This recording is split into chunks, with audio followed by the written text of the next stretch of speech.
एक 20,000 की नौकरी से 2 CR एक साल में मैंने कैसे बनाया है, वो जर्नी मैं आपको एक्सप्लेन कर रही हूँ। तो ना ही ये कोई मोटिवेशनल वीडियो है, ना ही मैं कोई वर्कशॉप बेचने वाली हूँ।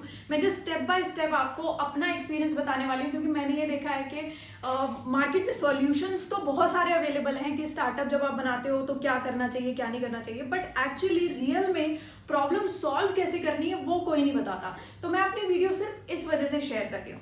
तो जब मैंने स्टार्ट किया था, बहुत लोगों ने मुझे ये भी कहा था कि 20,000 की ही तो नौकरी है, क्यों ही करनी है। मेरे फादर ने खुद कहा था कि भैया 20,000 तो मुझसे ऐसे ही ले ले, क्यों करनी है देखो नौकरी।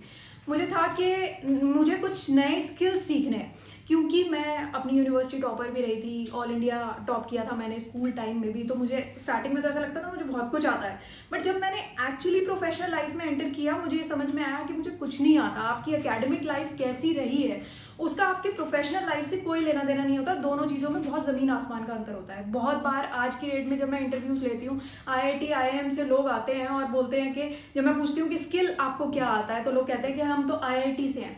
बट इन रियलिटी भाई, तू IIT से होगा, तुझे आता क्या है? कुछ नहीं आता होता, क्योंकि IIT की जो क्रीम होती है ना, वो या तो बाहर चली जाती है। बहुत गिने चुने लोग हैं जो यहाँ पर रह जाते हैं, कुछ लोग अपने स्टार्टअप्स बना लेते हैं, अच्छा बिजनेस बनाते हैं, और कुछ लोग अच्छी कंपनीज में चले जाते हैं। उसमें से कुछ लोग ऐसे होते हैं जो रह जाते हैं और वो बस इंटरव्यूज में जाके यही बताते हैं कि हम तो IIT से हैं, IIM से हैं। ये मैटर नहीं करता, आप जहां से मर्जी हो। जब आप स्टार्ट कर रहे हो ना, आप ये एहसान मानो अगर कोई स्टार्टअप भी आपको नौकरी दे देता है। आजकल स्टार्टअप्स का बहुत ये हाइप बना के रखा हुआ है कि अरे स्टार्टअप में नौकरी नहीं करेंगे। तो फिर भाई तुम्हें नौकरी दे कौन रहा है? अभी तुम फ्रेशर हो, तो फ्रेशर्स को ना अपने आप को बहुत ऐसे ट्रीट नहीं करना चाहिए कि अरे हम तो फलानी जगह से पढ़ के आए हैं इसलिए हमें अच्छा पैकेज चाहिए। पैकेज की बात तुम बाद में करना, पहले तुम ये बताओ कि तुम्हें स्किल क्या आता है। पहली जो मैंने नौकरी ली थी, एक ऐसा स्टार्टअप था वो, जहां पर आप ये मान के चलो 8-10 लोग ही काम करते थे। अब ऐसे स्टार्टअप में काम करने का ना एक बहुत बड़ा एडवांटेज आपको मिलता है कि आपको हर एक जगह से एक्सपोजर मिल जाता है। मैं एज अ कंटेंट डेवलपर गई थी वहां पर, बट मुझे ग्राफिक डिजाइनर के साथ काम करने का मौका मिला। मुझे वर्डप्रेस की वेबसाइट तक बनानी आ गई थी। तो जब आप किसी छोटे स्टार्टअप में काम करते हो ना, तो ओवरऑल कैसे फंक्शन करती है कंपनी वो आपको आ जाता है। अब पहली जॉब मेरी 20,000 की जरूर थी, बट सेकंड जॉब मेरी थी बहुत बड़ी कंपनी में, मुझे जॉब मिली थी और 75,000 की नौकरी थी उस टाइम पर।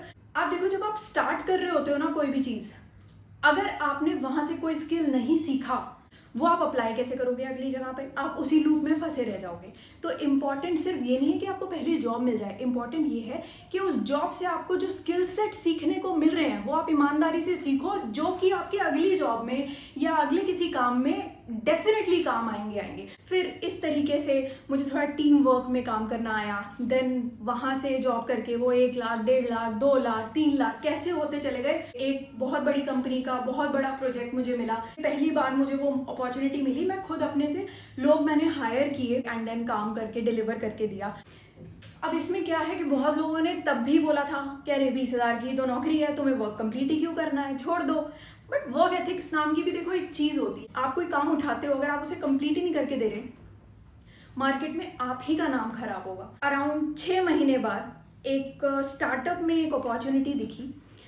वहां पर उनका जो रेवेन्यू था, मंथली रेवेन्यू अराउंड 80,000 का था, एंड 6 महीने के अंदर 80,000 के रेवेन्यू से 20 लाख के रेवेन्यू तक ले जाने का पूरा प्रोसेस, पूरी जर्नी कैसी रही है, वो मैं स्टेप बाय स्टेप आपको अलग अलग वीडियोस में बताती चली जाऊंगी कि कैसे अगर आप नया बिजनेस स्टार्ट कर रहे हो क्या लगता है, कैसे आपको कौन से स्किल्स सीखने की नीड है, वो स्किल्स को कैसे अप्लाई करना है, जो स्किल्स आपने सीख ली हैं उसको मनी में कैसे कन्वर्ट करना है, कैसे छोटी छोटी चीज़ों पर काम करना है, माइक्रो मैनेज करने का क्या फ़ायदा होता है, SOPs कैसे बनानी है, सारी चीज़ें मैं आपको सिखाऊंगी ताकि आप बिजनेस को बड़ा कर पाओ।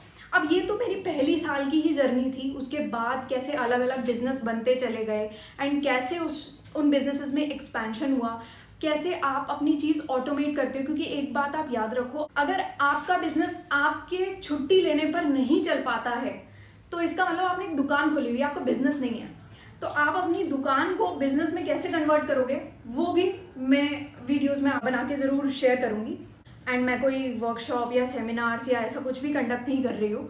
मैं जस्ट ईमानदारी से आपको वो चीज़ बताने की कोशिश कर रही हूँ कि अगर आपकी इच्छा है स्टार्टअप करने की या कोई बिजनेस बनाने की, तो ये मत सोचो कि अरे मुझे एंटरप्रेन्योर बनना है। ये सोचो कि क्या कोई ऐसी प्रॉब्लम है जो मैं फेस कर रहा हूँ, जो मैं सॉल्व कर सकता हूँ या कर सकती हूँ। तो आपको बस वो प्रॉब्लम को सॉल्व करने पर फोकस करना है। एंटरप्रेन्योरशिप तो झक मार के आपके पीछे आ जाएगी। अगर आपको इसमें कोई क्वेश्चंस हैं, कुछ आप रिलेट करते हो, कुछ पूछना चाहते हो, तो वो आप ज़रूर कमेंट सेक्शंस में लिख के मुझे बताओ and hit the follow button.